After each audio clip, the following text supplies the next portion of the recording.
Hello friends, welcome to southern food five channel. இன்றைக்கி என்னென்ன ஸ்பெஷல்னு பார்க்கலாம். முதல்ல இதுங்க சுவையான வஞ்சரம் மீன் பொரியல். வஞ்சரம் கிடையாது, பழக்க தோஷத்தில் சொல்லிட்டு 2 வாரம் எடுத்ததுனால இது வந்து சங்கரா மீனுங்க. ரொம்ப டேஸ்ட்டாக இருக்கும். 2 வாரம் கழித்து இப்போ தான் கிடச்சிது. நல்லா இருக்காங்களா?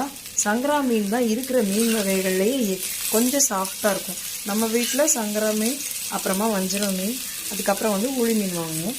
இந்த 3 இதுலேயுமே, அப்புறம் ஐரான் நெத்திலி, இதில் எனக்கு தெரிஞ்சு ரொம்ப டேஸ்ட்டாகவும் சுவையாகவும் இருக்கிறது வந்து நம்மளோட சங்கரா மீன் தான். அவ்வளோ ஒரு சாஃப்டாக இருக்கும் ஃப்ளஷ்ஷு. அதுக்கப்புறம் நமக்கு க்ளே பாட்டில் பண்ண மீன் குழம்பு, அதே சங்கரா மீன் குழம்பு தான். பார்த்திங்களா, நல்ல எண்ணெய்லாம் திரண்டு சூப்பராக இருக்குங்களா? இது பாருங்கள், மாங்காய் இல்லை இன்றைக்கி. ஸோ சங்கரா மீன் குழம்பு. அதுக்கப்புறம் இன்றைக்கி வெஜிடேரியனுக்கு என்னென்னு பார்த்துடலாம். அப்புறம் இது செவரட்டி, அப்புறமா வந்து பட்டர் பீன்ஸ்